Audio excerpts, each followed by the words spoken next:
Bienvenidos a Construyendo Fiabilidad, el podcast que te trae las últimas innovaciones, tecnologías y fórmulas diferentes que están cambiando la cara de la industria. Aquí hacemos esa unión entre nuestro mundo técnico industrial, pero sin olvidar lo más importante de las compañías y de las empresas, las personas. Hoy tenemos el honor de conversar con Juan Hernández Postigo, responsable de servicios de Nessiona, un experto en gestión de proyectos de todo tipo y un verdadero amante de la industria. Juan, es un placer tenerte con nosotros hoy. Antes de pasar a hablar sobre gestión de proyectos, IoT y sobre todo personas, cuéntanos, ¿quién es Juan Hernández Postigo y cómo llegas al sector industrial? Bueno, Alejandro, muchas gracias. A ver, lo primero, gracias por invitarme. La verdad que nunca me habían invitado a un podcast de este tipo y más aún también relacionado con la industria. Me parece una iniciativa bastante necesaria. Iba a decir importante, pero también necesaria porque la verdad bueno, que a día de hoy tampoco hay mucho de industria en medios de comunicación ni nada y creo que es un sector de lo más relevante. Así que bueno, gracias por invitarme y sobre todo por lo que estás haciendo. Vale, me preguntabas que quién era Juan Hernández, ¿no? Y cómo llegaba al sector industrial. Bueno, a ver, yo me considero una persona curiosa, exigente consigo misma, sobre todo, mm, y también esto siempre lo voy descubriendo con los años, apasionado por ayudar. O sea, me gusta ayudar, me gusta ayudar ya sea a un cliente, ayudar a un compañero, ayudar a... Y yo me describiría un poco con estas tres palabras. Um, y sobre todo también, aquí un punto muy importante, me gusta aprender. ¿No? Me gusta aprender. Estoy ahora con temas de servicios, temas de innovación y tal. Siempre estoy intentando aprender algo nuevo. Y, ¿Cómo, cómo llegas al sector industrial? Es decir, estudiaste en la carrera de ingeniería mecánica y correcto. cómo te introduces dentro de este sector. Sí, bueno, perdón, que es verdad que la pregunta tenía dos partes. La llegada al sector industrial viene básicamente porque yo decido estudiar ingeniería en su día. Acabo la carrera sin saber realmente muy bien qué hacer, como creo que la mayoría de personas que estudian una carrera. En mi caso sí que tenía claro que quería dedicarme a algo relacionado con la ingeniería, siempre un poco buscando la parte matemática, analítica, lógica, pero realmente cuando tienes 18, 19 años no sabes muy bien lo que tienes que hacer. Yo llego al sector industrial hace 10 años, precisamente cuando acabo la ingeniería, y empiezo trabajando en una empresa que en ese momento daba servicios de consultoría de seguridad a las empresas, ¿vale? Industriales sobre todo. Claro, estas empresas industriales me dan un poco la visión de que la industria es un sector exigente, de que la seguridad también es un dato y un punto súper importante que hay que valorar y tal. Pero digamos que no termino de desarrollarme mucho en esta área, no me termina de gustar porque mi trabajo principalmente era hacer informes, hacer adecuación de máquinas, hacer algún plano y tal. Y afortunadamente esta empresa abre una nueva línea de negocio que era fabricación de maquinaria. O sea, era una línea de negocio, fabricábamos maquinaria, todos estos clientes que estábamos, digamos, dentro de ellos gracias a la seguridad industrial, veíamos que tenían necesidad de hacer alguna línea de fabricación y bueno, y a mi jefe en ese momento se le ocurrió abrir esta línea de negocio. Aquí yo ya empiezo, digamos, de alguna manera al sector industrial desde luego, pero empiezo de alguna manera también a ver que dentro del sector industrial me gusta la parte de la propia gestión de lo que sería el abastecimiento de materiales para hacer esta máquina, el trato con el cliente y tal, planificar un poco lo que sería la fabricación y tal.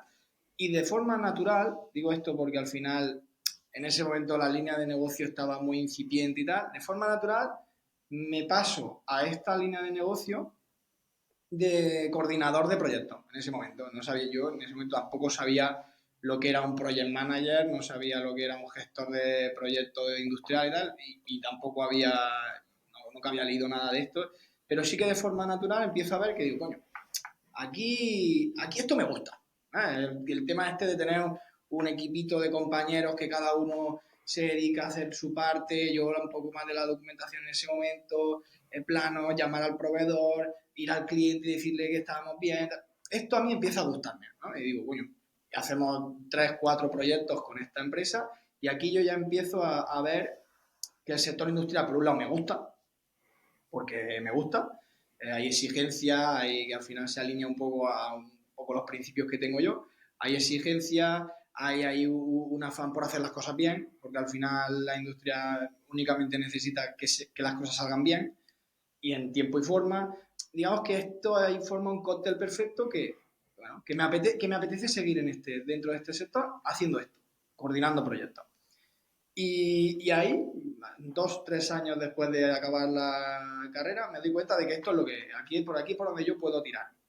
Y, y bueno, al final esta empresa que te hablo era una zona en Alicante, ¿vale? Aquí a la industria tampoco es, la industria, sobre todo la industria de procesos que yo me dedicaba, tampoco es muy potente, hay industria muy potente, pero tampoco hay tanta como puede haber a lo mejor en el País Vasco o en Cataluña y tal, esto tú también lo sabes. Entonces, bueno, hablo con un amigo que me ayuda, de cierta manera, a, a buscar otra empresa en las que poder colaborar, ¿vale? Es decir, hostia, necesito salir un poco de lo que hacemos aquí, que ya son un poco monótonos, y necesito un reto, ¿no?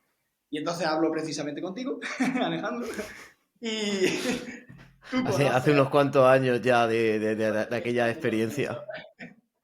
un amigo, y esto hace unos cuantos años ya, sí. Y me ayuda en cierta manera diciéndome que hay una empresa que busca un perfil, una empresa ya de 30 40 trabajadores, que da servicio precisamente a la industria, mantenimiento industrial. Bueno, yo tampoco sabía en cierta manera cómo iba a trabajar esa empresa.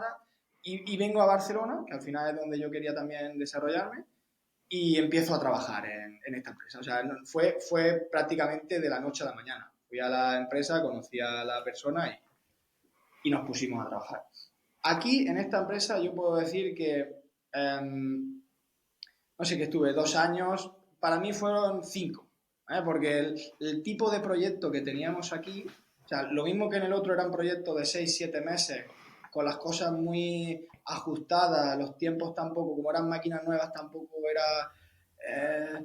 tenía esa exigencia, sí en plazo, porque sí, pero siempre hay exigencia en plazo, pero es cierto que en esta segunda etapa, el mantenimiento industrial, para industria mayormente pesada, aquí sí que yo notaba se respiraba la presión en el ambiente.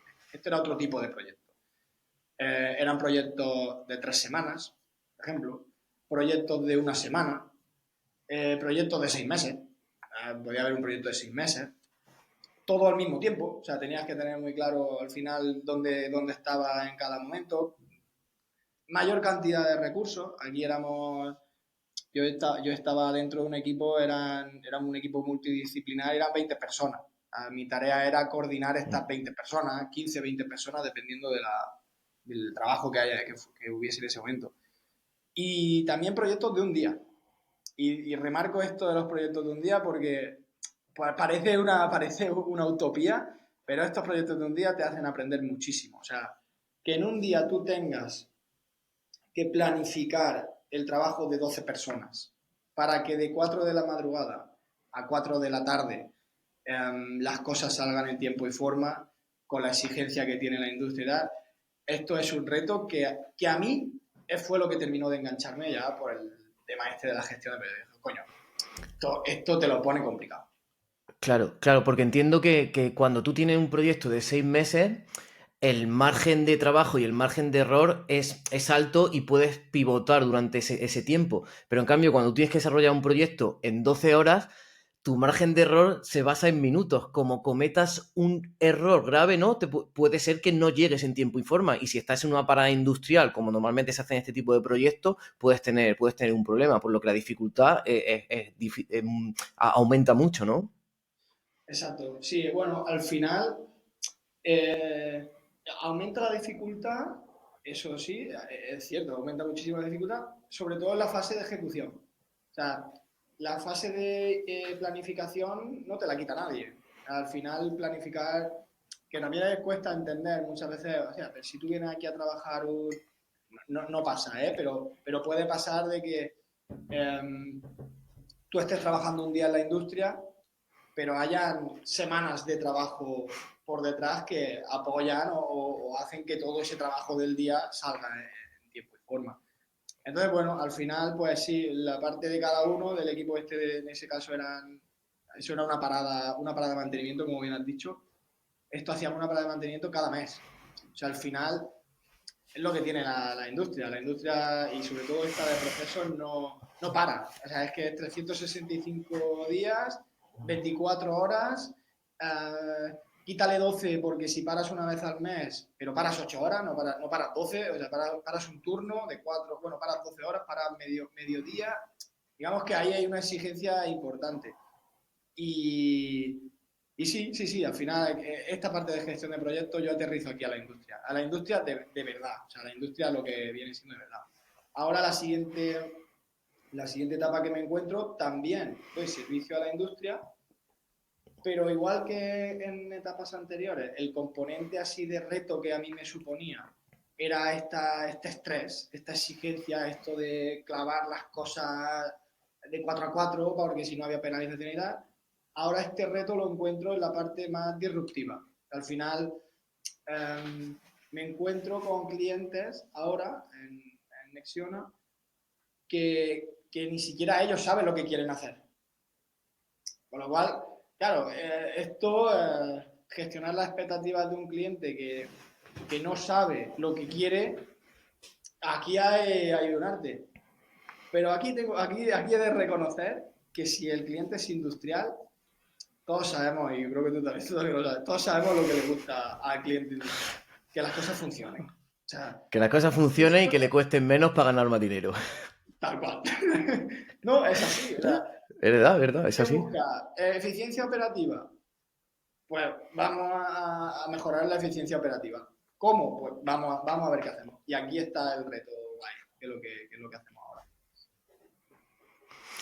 Y has comentado que en esta nueva fase cambias de lo que sería un sector más tradicional dentro de la industria, que puede ser como el mantenimiento, al desarrollo de nuevas propuestas con base tecnológica centrada en el IoT, el trabajo con datos masivos, etcétera. ¿Por qué decides hacer ese cambio de más tradicional mantenimiento a algo que, bueno, está relacionado con la industria, pero realmente no tiene mucho que ver? ¿Qué es lo que, qué chispa, qué es lo que te pica o qué es lo que te llama la atención en esta parte para dar ese salto a la parte más tecnológica dentro del mundo industrial? Bueno, a ver. Es una pregunta complicada, pero creo que da para debate, ¿no? La, el cambio me lo hace trabajando en esta última etapa de mantenimiento industrial que te comento. La última etapa ya es lo que te digo. Al final, si tenía muchos proyectos, mucho nivel de estrés, mucho. Claro, yo tampoco quería eso persistirlo durante toda mi vida, porque sabía que al final, bueno, me había dado una base, pero tampoco consideraba que esto era el camino. ¿Sabes? No consideraba. Entonces, bueno, dentro de la industria, si estás un poco hábil, ves que la parte digital, como tú dices, del tradicional a la digital, la parte digital en muchos casos, no siempre, escasea. En muchos casos escasea. Y entonces aquí empieza a haber oportunidades. Coño, eh, ¿cómo se hace en ese momento? ¿Cómo la idea que se nos ocurrió? ¿Cómo hace la industria para comprar materiales a un proveedor? Claro, yo lo que hacía como consumidor de otros proveedores para al final para abastecerme de materiales a ofrecerle a la industria, yo tenía que ir a un proveedor, comprar herramientas o discos de corte en ese caso, y ir allí y lo gastaba. Y volvía a comprar discos de corte. ¿Qué pasa? Que tenía que volver a llamar y tal. O sea, había ahí una serie de procesos súper ineficientes que daban pie a mejorarlo. Y entonces aquí, contigo de nuevo, que también estaba en ese momento en el mismo punto parecido, coño, dijimos, ¿y si hacemos algo un poco más disruptivo. Ahí parece que ya empiezas a pensar. Y ahí, ese momento fue la transición de un sector más tradicional a una parte más de innovación o más digital, más de intentar, usando como la tecnología como base o apalancándonos, mejor dicho, en la tecnología, cómo mejoramos cosas que hay en la industria que a día de hoy pues, se hacen de una manera todavía muy tradicional. Y ahí fue el paso. En toda esta etapa que esto da para otro podcast, Alejandro. Sí, eso lo hablaremos más adelante porque ahí también hay buenas historias que contar. ¿Cuántas cosas no hacer, pero bueno, No hacer. dentro de esto, pues aquí ya como que te hace el clic. Y un día, de esto que ya, bueno, pues estás buscando un poco saber qué es lo que quieres hacer, hacia dónde te quieres dirigir y tal, en LinkedIn vi un post, porque al final esto muchas veces es cuestión de suerte, porque no se sabe. Vi un post del que es director general Jaume ahora de Nexiona, pidiendo por una persona que gestionase los proyectos y tal, y dije, coño, mira, yo gestionar proyectos sé, el cliente industrial también lo conozco. Tengo también un poco tengo los conocimientos por tener la edad que tengo y tal, la parte tecnológica un poco más comoditizada y tal. No lo que estoy viendo, no lo que estoy viendo ahora, pero sí la parte más comoditizada. Y ahora solo falta convencer a Jaume. Claro, lo tengo todo. Y entonces pues le escribí un correo y bueno, me lo conocí, estuvimos hablando largo y tendido y me dijo, venga, vamos a ver cómo sale. Y hasta el día de hoy. Qué importante es esas personas que deciden tomar riesgos en gente que viene de otros sectores, en gente que no tiene mucha experiencia desarrollando ese puesto. Para mí, esas personas que toman decisiones tomando riesgos, sabiendo que no van sobre seguro sobre una persona, que solo lo único que han visto es el potencial y que deciden arriesgar porque confían, para mí es una de las claves del cambio, tanto en el sector industrial como fuera en la empresa. Aquellos líderes que confían en las personas sin saber que van a funcionar o no. Eso para mí es una de las cosas que más marca la diferencia en las empresas. Así que vamos un poco ya a meternos dentro de Nexiona. Entonces, cuéntanos un poco a qué se dedica Nexiona y cuál es la propuesta de valor y cómo ayuda Nexiona a las empresas industriales. Vale, a ver, Nexiona es la descripción fácil sería que somos una empresa de servicios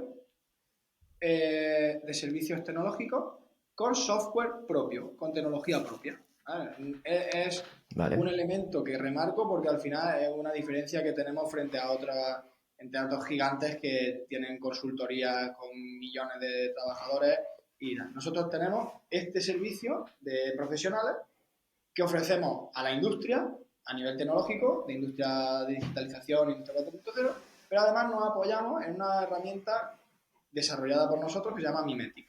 Y lo que hace esta herramienta principalmente es, digamos, por resumirlo, es un acelerador de proyectos. Si tú quieres ahora integrar todos los dispositivos de tu planta o sensorizar tu planta y, no sé, integrar con alguna aplicación tipo RP y tal, nosotros con la herramienta de Mimetic podemos hacer este trabajo probablemente más rápido que la competencia. Con lo cual lo que conseguimos es, en cierta manera, un trabajo de calidad porque nos centramos en lo que pide el cliente, en la eficiencia operativa, mejora de la producción, lo que quiera, y nos apoyamos en la tecnología para que el proyecto sea más rentable para el cliente y sobre todo lo pueda tener antes. Esto es importante. Vale, entendido. Empezar Vale, un poco el entonces, proceso de digitalización.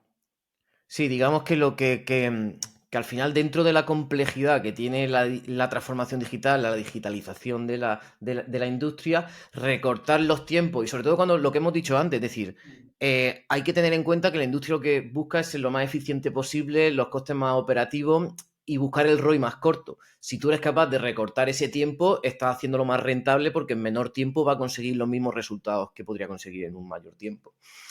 Entonces, vamos a entrar un poco en la teoría sin, perdona, sin profundizar demasiado, pero un poco en lo que sería la parte de IoT, Industria 4.0, que está tan de moda.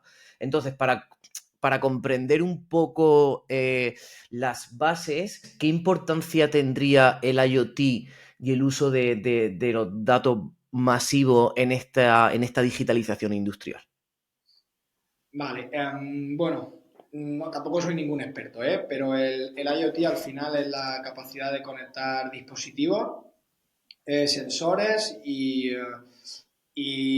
integrar distintos elementos para tener datos en tiempo real, ¿vale? Muy, muy sencilla la descripción y algún experto me podrá decir mucho más detalles. Yo también lo podría decir. Sí, Al final, el IoT para mí es la base del análisis de los datos que después tienes que tomar para tomar decisiones, básicamente.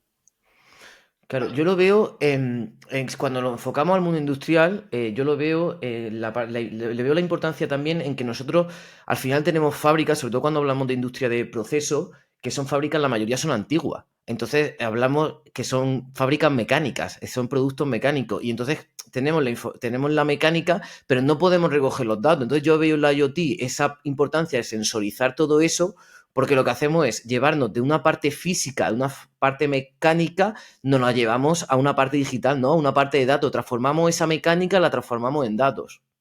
Totalmente. Al final, por eso decía que es la base. O sea, si la industria española, por decir algo, tiene un nivel de madurez digital X, si no empieza a aplicar IoT o si no empieza a aplicar este tipo de iniciativas, no va a sentar las bases de después lo que tiene que ser realmente la digitalización. Porque al final la Claro. digitalización es lo que tú dices. O sea, eh, la industria todavía está muy, muy arcaica en ciertos aspectos. O sea, sí que están las industrias punteras que aquí pues, ya lo llevan, es que ya lo llevan haciendo. O sea, no es que sean más listas, más tarde, es que lo llevan haciendo más tiempo.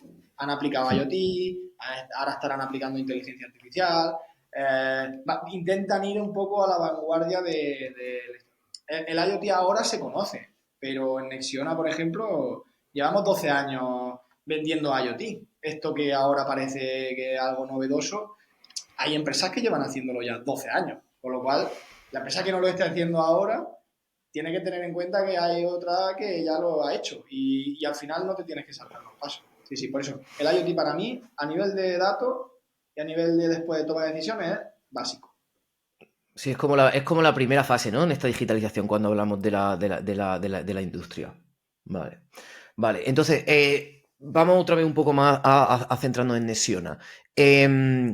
¿Cuál sería dos, tres problemas típicos y más estándares que solucionáis a una planta industrial? Es decir, ¿cuáles serían los dos, tres problemas más habituales? Obviamente, ya al final, yo os conozco, sé que os adaptáis mucho al cliente, que una de vuestras propuestas de valor, esa capacidad de innovar y solucionar diferentes problemas, pero si tuviésemos que decir dos, tres, para que si hay un oyente del mundo industrial que esté pensando en esto, ¿cuáles serían los dos, tres más habituales que solucionáis? Bueno, a ver, siempre los clientes, ahora lo que nos estamos encontrando mucho, y digo mucho y es prácticamente ahora mismo todos los clientes con los que estamos trabajando, piden romper los silos de información que tienen en distintas áreas de la empresa, ¿vale? Esto sería una. Claro, al final, el romper los silos no es otra cosa sino para mejorar la eficiencia de todo el proceso. O sea, si al final igual que la cadena de suministro, la cadena de departamentos de una empresa, lo que te interesa es tener información correlacionada una con otra para poder sacar después datos de aquí. Entonces, lo que nos encontramos mucho es eh, silos de información, o sea, te hablo, máquinas que tienen su propia información, eh, un departamento entero que tiene su propia información, uh, incluso un departamento al que le llega información de 3 4 sitios distintos. Pues ¿por qué no traerlos todos de un mismo sitio? Bueno, y al final, pues este es el principal problema que vemos. Hay otros, ¿eh? Otros también buscan mejora de la calidad del producto, ¿vale? ¿Cómo mejorar la calidad del producto? Interesante. O incluso conocer el precio del producto. ¿Cómo sabes lo que te cuesta realmente una pieza de acero si no le metes en tiempo real, si no le metes los costes de consumo eléctrico de la nave, si no le metes los costes de consumo de agua que usas para fabricar esa pieza, el consumo eléctrico? Si además, esto va por un nivel, si además tú le añades los costes de materiales que están en otro departamento, normalmente están en SAP, se los añades también y vas sumando, al final, vas sumando capas y te das cuenta de que el producto está constituido por una serie de gastos que antes no tenías en cuenta. Entonces, bueno, esto es un Hostia. poco lo que hacemos. Nosotros hablamos de 4 o 5 niveles de datos y la clave aquí está en correlacionar y hacer un sumatorio de estos 4 o 5 niveles de datos. Y eso en tiempo real estamos hablando. Pero claro, tú a esta información, yo supongo que de manera analógica, si tú la vas recogiendo y la vas calculando, tú a toro pasado, por así decirlo, tú puedes saber esto. Pero estamos hablando de que toda esta información la podríamos obtener en tiempo real, ¿no? Nosotros podríamos saber estos costes de producción que estamos teniendo a tiempo real. Correcto, ahí está. Al final es la gracia. El tiempo real, Claro. eh, el tiempo real también da para una explicación y aquí pues te puedo traer a lo mejor alguna persona que te podría explicar realmente qué es el tiempo real y porque parece que puedas pensar que el tiempo real es ya, ¿no? Venga, ya. Pero el tiempo real Hmm. puede ser también eh, que yo te diga que eso ha pasado hace 5 segundos. Esto es tiempo real, ¿no? Por ejemplo. Claro, claro. Claro, las personas que no estamos tan metidas en la tecnología, que nos gusta pero que no tenemos información, muchas veces nos equivocamos y en conversaciones hablamos de tiempo real, pero claro, es como un concepto que los que no sabemos nos pensamos que tiempo real es ya, es decir, y claro, todo tiene como desde la recogida, transformación y etcétera, pero claro, estamos hablando de que la mayoría de las empresas, obviamente siempre vamos a hacer excepciones, no saben nada. Entonces, de no saber nada o de saber a una semana o a 2 días pasado a saberlo en tiempo real dentro de estas comillas, pues la diferencia puede ser abismal sobre todo en la toma de decisiones, ¿no? Yo creo que para una persona que tiene que tomar decisiones, el tener esta información, ¡buah! Es que es como que puede cambiar totalmente tu perspectiva y tu paradigma que tiene. Me parece alucinante. Totalmente. Totalmente. Vale, entonces, vale, vamos ahora vamos a pensar que nosotros somos una planta industrial. Hemos decidido, oye, esto que nos está contando Juan me interesa, algo que llevo dando tiempo, he empezado un proyecto. ¿Qué recomendaciones iniciales darías a una organización que está pensando en implementar esta tecnología IoT, en empezar a trabajar con datos? ¿Cuáles son los primeros pasos? Es decir, vamos a pensar que no tiene nada o que tiene datos totalmente desperdigados y que no está rentabilizando esos datos. ¿Cuáles son los primeros pasos que esta empresa debería de hacer? Bueno, a ver, los primeros pasos no tienen que ser rápidos, ¿vale? Eso es lo primero, no tienen que ser rápidos. Tienen que ser, cuando te pones allá a hablar de digitalización y hablar un poco de industria 4.0 y empezar un poco a pensar que tienes que hacer cosas y tal, lo primero que tienes que trazar, antes de meterte a hacer proyectos concretos, es tener un objetivo estratégico, ¿no? Es decir, vale, ¿qué quiero hacer? Con lo que yo ahora voy a empezar a pensar o a montar y tal, ¿qué es lo que quiero hacer? ¿No? Como tú dices, pues tiene datos muy desperdigados, ¿no? Digamos que aquí pues, ya hay un problema, ¿no? Pero, pero lo primero que yo diría es definir claramente los objetivos, ¿no? En plan, una lista con los objetivos que quieren y el alcance de esto, ¿no? Cuánto presupuesto tienen y hasta dónde quieren llegar. Después también otra cosa que tendrían que hacer estas empresas, que parece que es complicado, pero es, una vez ya tienes los objetivos, ya sabes los problemas que tienes que mejorar y tal, tienes que saber en qué estado estás. Es decir, bueno, en qué estado te encuentras tú como industria. ¿Vale? ¿Qué cantidad de datos tengo yo repartidos por ahí? ¿Qué cantidad de datos no recojo? ¿No? Saber un poco el estado que tienes. nosotros por ejemplo trabajamos con Acatec, que es los padres de la industria 4.0 ahí en Alemania, son los que inventaron un poco el concepto, y estos te sacan un índice de madurez digital. Entonces tú haces el índice de madurez digital y sabes dónde está y por dónde tienes que empezar a trabajar. Una vez ya tienes esto, lo que tienes que empezar ya, y esto es un proceso un poco largo y que probablemente necesita alguna ayuda de algún experto. Después, una vez tienes esto, tienes que desarrollar un roadmap. O sea, es importante saber dónde estás y dónde quieres llegar, y aquí es donde te sale ya la lista de proyectos. Es decir, pues mira, pues tengo que hacer, digitalizar la línea de sellado de no sé qué. Pues la digitaliza. Y esta serie de proyectos lo que te van a hacer es estar cada vez más cerca del objetivo que tú te has planteado. Entonces, esto sería lo que yo haría lo primero de todo, si tú no has empezado todavía a hacer nada. Lo primero.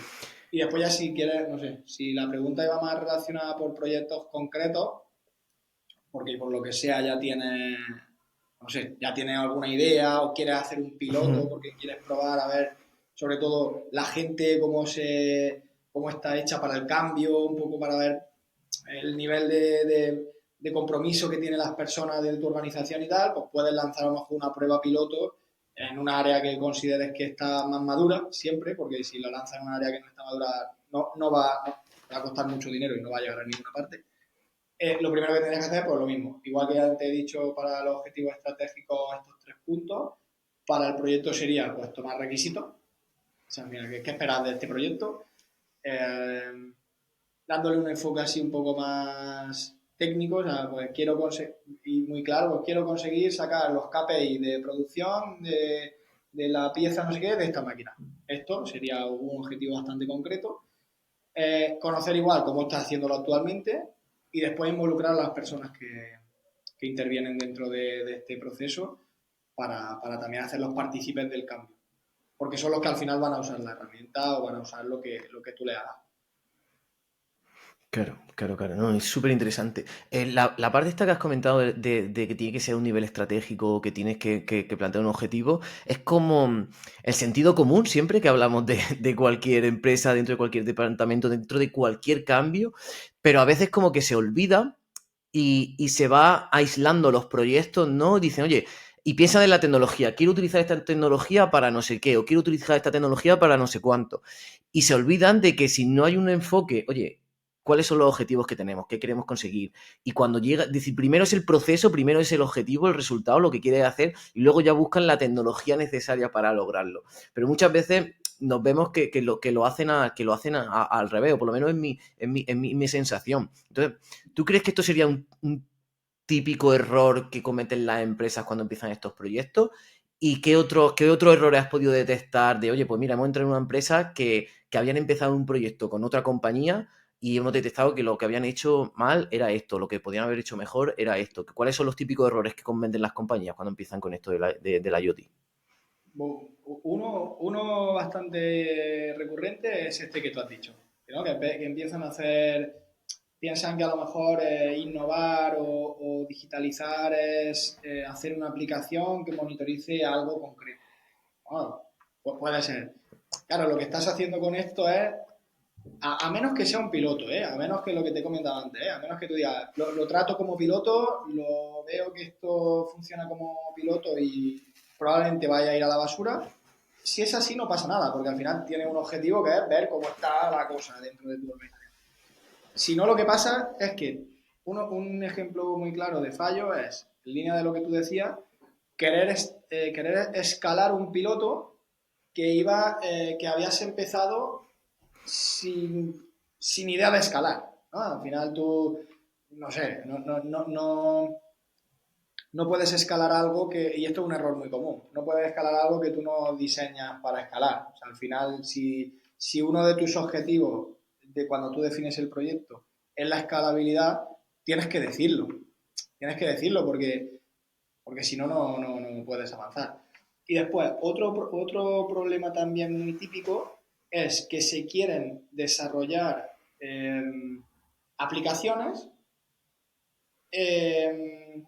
Y a lo mejor hay 4 o 5 actores involucrados, pero para desarrollar esta aplicación tienen que haber 12.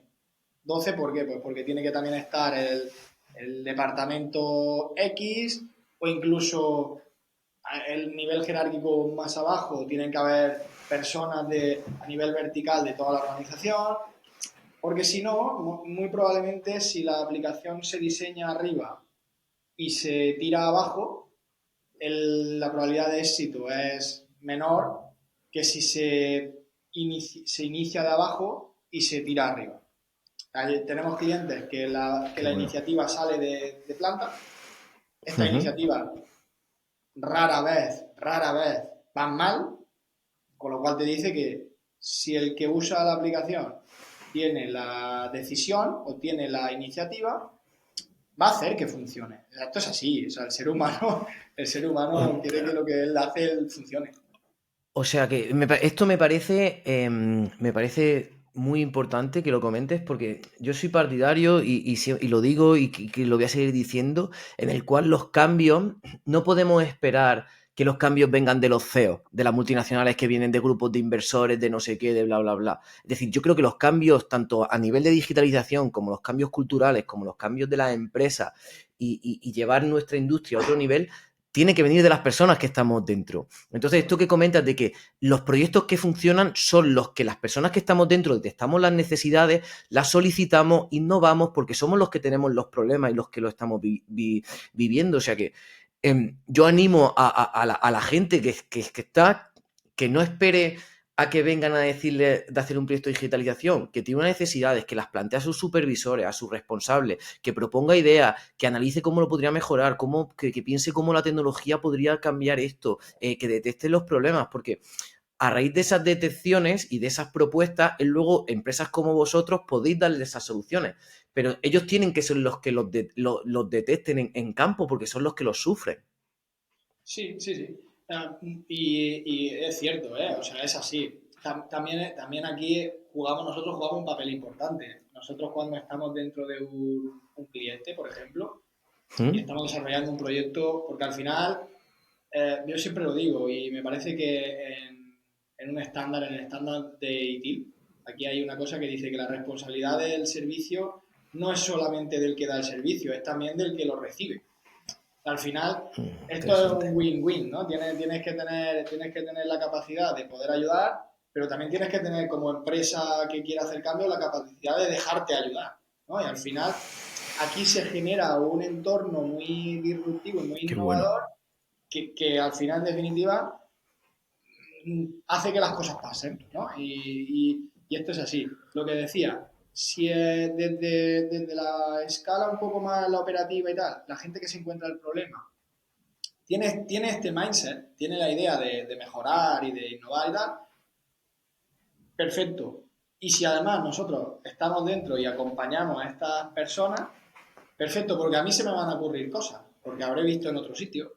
O tal, y entonces, entre estas personas de la organización y nosotros, ya se ve. Cuando estamos dentro de un cliente, normalmente siempre hay cosas por hacer y siempre hay ideas súper interesantes y ideas que no cuestan prácticamente llevarlas a cabo, no cuestan prácticamente a lo mejor un mes, 2 meses de hacer pruebas y después mejora un proceso por 10. Estamos hablando de que o alineas 4 o 5 departamentos en un mismo entorno en 4 meses. Es que esto es así, ¿eh? O sea, no es mucho más, no es mucho más complicado que esto. O sea, si lo tienes claro y lo sabes hacer. Ya, has comentado algo que me parece súper interesante, que es que las empresas se dejen ayudar y que vosotros tenéis que estar dentro, por así decirlo. Es decir, os tenéis que meter hasta la cocina, ¿no? Para poder detectar esas ideas y digamos que que las ideas que puedan detectar los de planta sumados a lo que vosotros podéis aportar sea algo, el cambio pueda ser exponencial. Claro. Entonces, ahí en la parte de servicio o a ver si lo pregunto adecuadamente, ¿cómo os metéis o cuáles serían, dame 2 puntos, 3 puntos clave de este modelo de servicio y de trabajo con el cliente para que una empresa pueda entender cómo lo hacéis y por qué sois diferente y por qué aportáis tanto valor. Es decir, ¿cuáles serían los 2-3 puntos claves? ¿Cuál es esa diferenciación de ese modelo de servicio y de trabajo con el cliente? Bueno, a ver, el modelo de servicios per se, o sea, esto ya es conocido y demás, es un modelo que tampoco ha cambiado mucho desde que se inventó el primer estándar, ¿no? Al final es un modelo que se ha ido mejorando y que se ha ido madurando y a día de hoy tampoco cambia mucho. El otro día hablando con un compañero que tiene bastante experiencia en todo este tema, decía, pero si es que hace 15 o 20 años este modelo de servicios se hacía igual. Y ahora explico un poco el porqué. El, el hecho de tú gestionar un cliente en modalidad de servicio, entrar a darle servicio a un cliente, para nosotros siempre, no sé por qué, pero nosotros pasa por primero hacer una prueba o un piloto o hacer un proyecto, trabajar con ellos en modalidad proyecto. ¿Por qué? Pues porque, como decía antes, el servicio solamente va a funcionar si tú y yo nos llevamos bien. Si tú y yo queremos hacer cosas juntos y tú tienes la pasta, por hablar rápido, y yo tengo la capacidad técnica o la capacidad que tú no tienes. Por eso, y esto solamente funciona así. Entonces, ¿cómo me conoces tú a mí a ver si nos vamos a llevar bien? Pues lo primero que te planteas es, hacemos un proyecto acotado, en tanto de nosotros, la forma que tenemos de entrar precisamente a los clientes es con un proyecto y haciéndolo bien. Si lo hacemos bien el proyecto y el cliente queda satisfecho con el resultado, lo más probable es que este proyecto lo escales. Lo escales horizontalmente, si tiene distintas ubicaciones en las plantas, o lo escales verticalmente añadiéndole funcionalidad a la cosa que has desarrollado. Al final siempre hay cosas por hacer. Esto es lo bueno que tiene la industria, siempre hay cosas por hacer. Claro, una vez Sí. que estás dentro del cliente, tanto en proyecto como en servicio, el poder seguir aportándole valor es muy importante. O sea, es más sencillo y es muy importante. Y digo que es importante porque si tú no le aportas valor, estás fuera. Uh, y si él tampoco tiene dinero, pues también está fuera. O sea, esto es así. Tú aportas y él te da. Y esto funciona. Este modelo funciona así, no hay más. La forma que nosotros tenemos también, que esto es bastante importante, cuando tú das un servicio, tú necesitas claro, que no te veas solamente el que estás tú con el día a día haciendo cosas. Tú necesitas también que el sponsor del servicio o el sponsor del proyecto, en este caso, también vea que tú realmente estás aportando valor. El otro día, en una conversación con Isma, que es la... Perdona, Juan. Explica muy brevemente qué es el sponsor. Vale. Bueno, el sponsor es el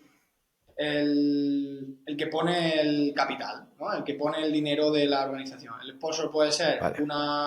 un departamento de la organización, una persona de la organización, o puede ser un presupuesto de que tenga alguien, ese es el que pone la pasta, básicamente. Vale, entendido. Puede estar dentro de la organización o puede estar fuera. O sea, a lo mejor puede ser que X empresa, no, tampoco quiero decir así empresa, pero X empresa No, no. en ese momento no tenga el capital y el sponsor tuyo sea un fondo de inversión que está poniendo. Al final, aquí estos son todos los actores involucrados. Entendido.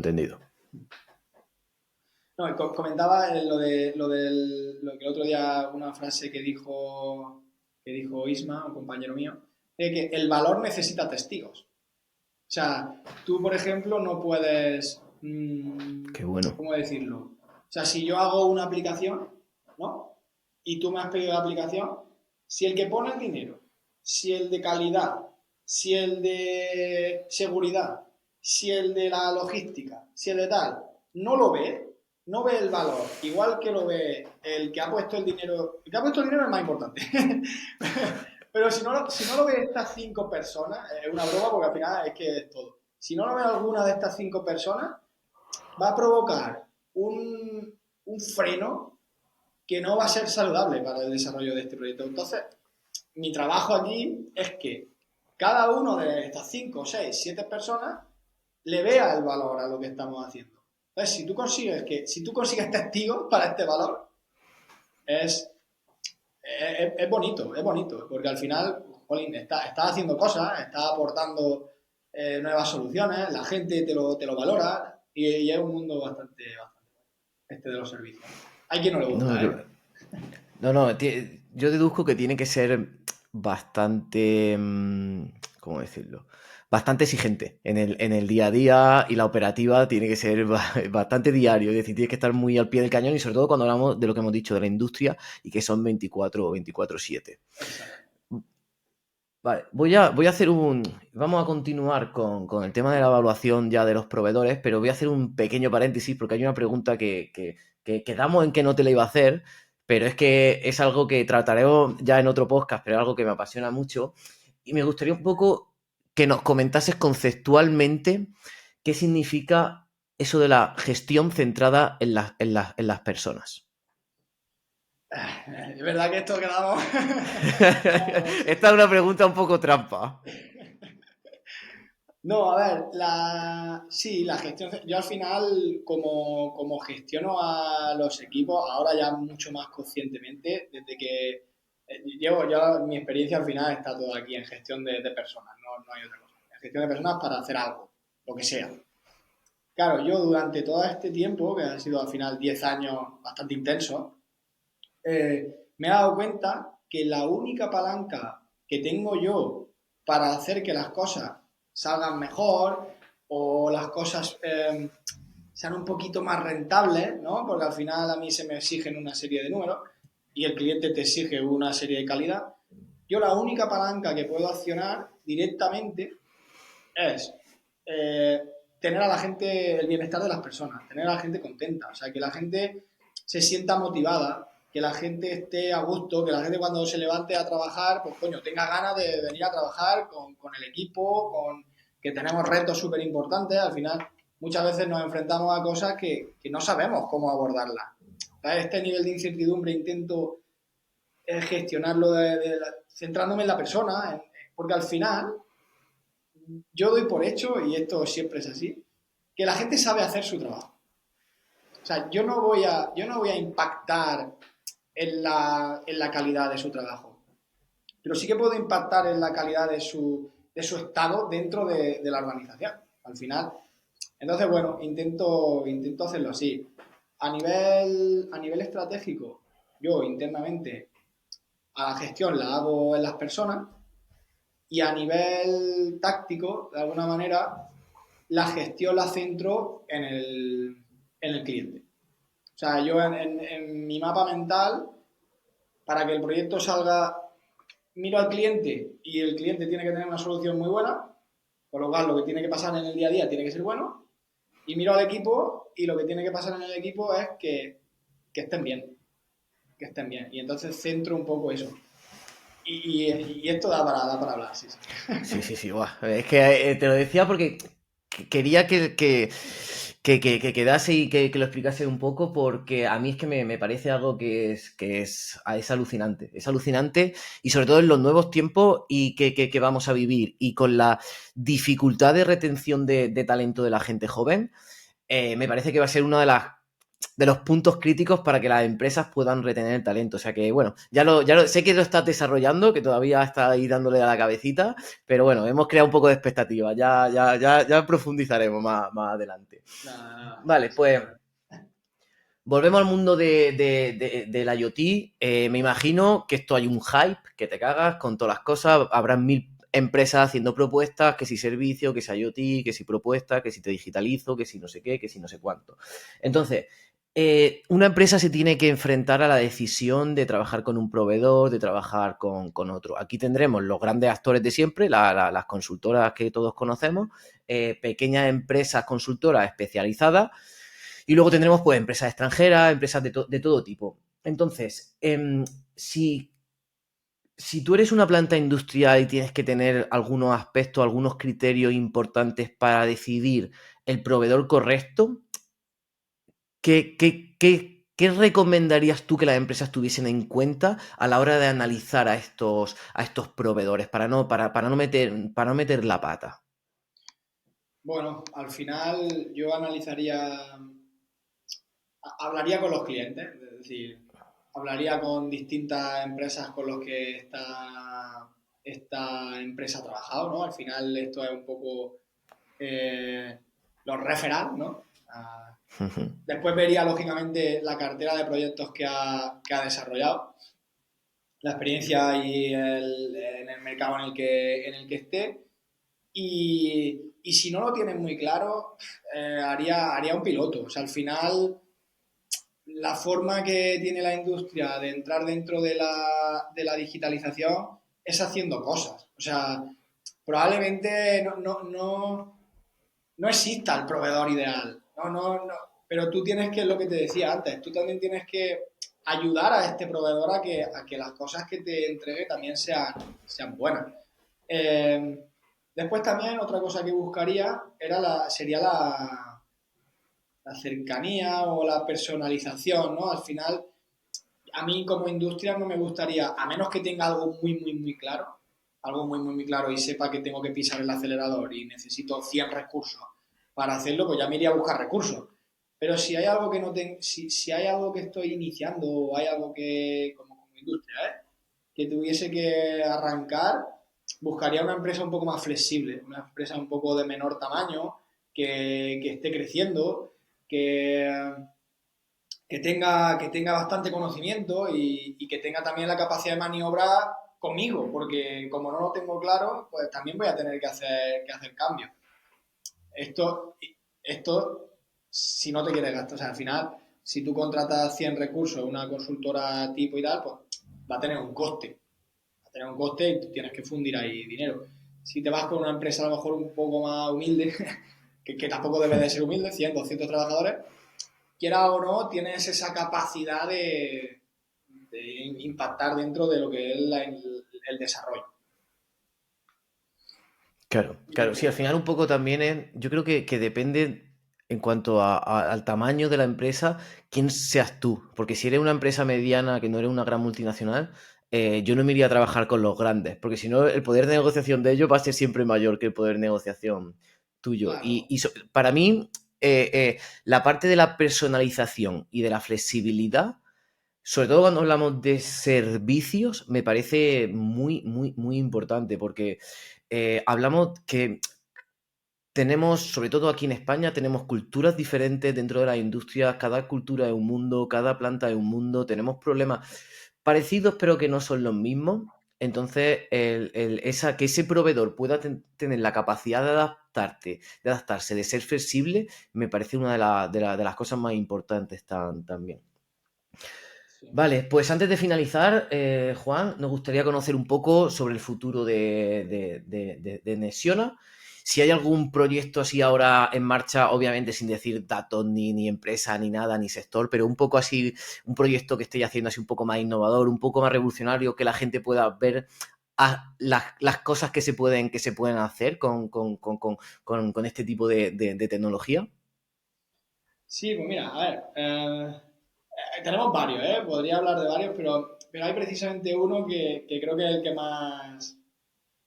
el que más impacto ha tenido de primeras, ¿no? De primeras. Es una empresa que fabrica cerveza. ¿Eh? Ujú. Entonces, bueno, la cerveza, pues quiera o no, es un activo que a todos pues, nos puede gustar más o menos, pero a todos hemos bebido cerveza alguna vez. Y es un proyecto muy chulo porque nosotros gestionamos la fábrica, nosotros gestionamos la producción desde el punto de suministro, es decir, desde el grifo. Y entonces es un proyecto bastante transversal que ha ido en la organización. Ha sido un proyecto de los que te digo un best case, ¿no? Es un proyecto que viene de abajo y va arriba. Y además tiene una serie de actores principales súper bien identificados. Y el proyecto en sí lo que hace es mejorar la eficiencia operativa, es decir, pone de acuerdo a esta serie de departamentos y lo atrae a una plataforma única de la gestión del suministro de la cerveza. Entonces, bueno, dentro de toda esta cadena de suministro de la cerveza hay toda una cantidad de sensores, de PLCs, de localizaciones de GPS para saber en todo momento dónde está la cerveza,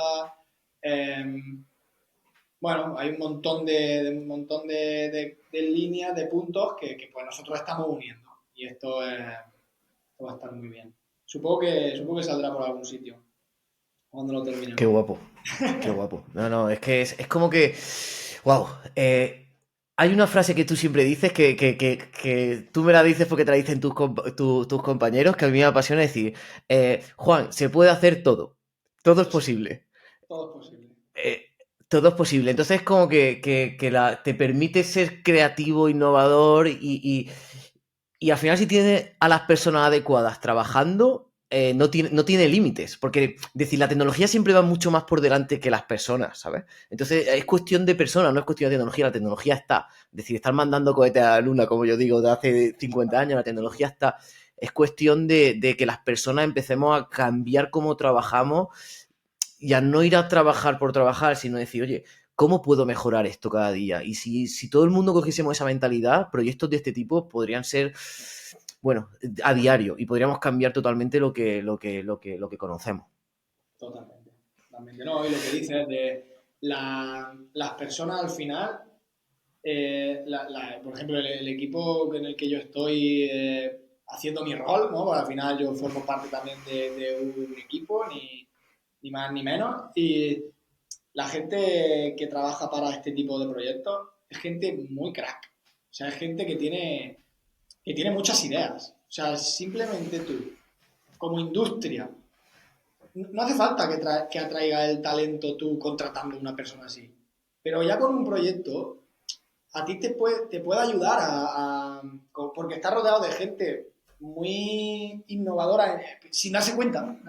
Que al final es lo que tú dices, te da ideas, te da ideas. Y si tú como solicitante de este tipo de proyectos estás cerca de ellos lo máximo posible, durante el desarrollo del proyecto se te van ocurriendo un montón de cosas que al final después son puntos que puedes tú coger para pues, lanzar una iniciativa, tener la seguridad de que esto va a funcionar y después al mando superior o lo que sea va a tener un mejor retorno. No sé, se te pueden ocurrir un montón de. Se te pueden ocurrir un montón de ideas. Sí, sí, sí, la verdad es que el futuro es apasionante. El futuro es Sí, apasionante. sí.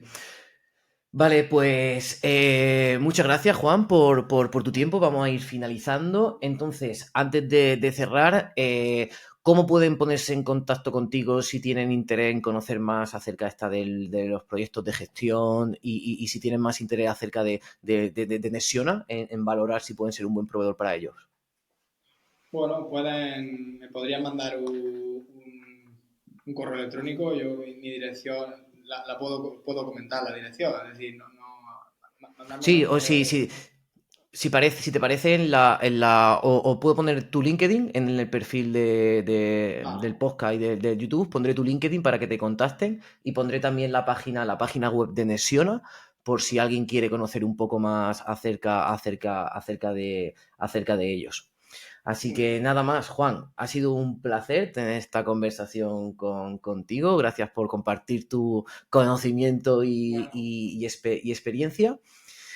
Y estoy seguro que nos volverás aquí con nuevos temas y con nuevos temas de conversación. sí, no, no, y te repito, Alejandro, muchas gracias porque al final esto, bueno, te da que pensar también, ¿no? Nunca tienes nada estructurado en la cabeza hasta que a lo mejor tienes que empezar a hablar un poco de lo que haces, de lo que te gusta, de lo que no. O sea, que te lo agradezco por esa parte y te repito lo que te he dicho antes, por la parte del altavoz que estás siendo también de cara a la industria. O sea, que al final somos gente que estamos en el día a día trabajando para pequeña empresa, mediana empresa y gran empresa, de cosas que hay muy chulas. Aquí he dicho de España, pero puede ser a nivel europeo. Jolín, dar tú la oportunidad a estos perfiles, yo el primero, pues la verdad que es de valorar. O sea que muchas gracias. Muchas gracias. Gracias a ti por venir. Y a todos los demás, muchas gracias por estar ahí, por escucharnos, por tener esa curiosidad intelectual del sector industrial. No olviden suscribirse para más episodios y para seguir aumentando nuestra sabiduría industrial. Nos vemos pronto. Muchas gracias.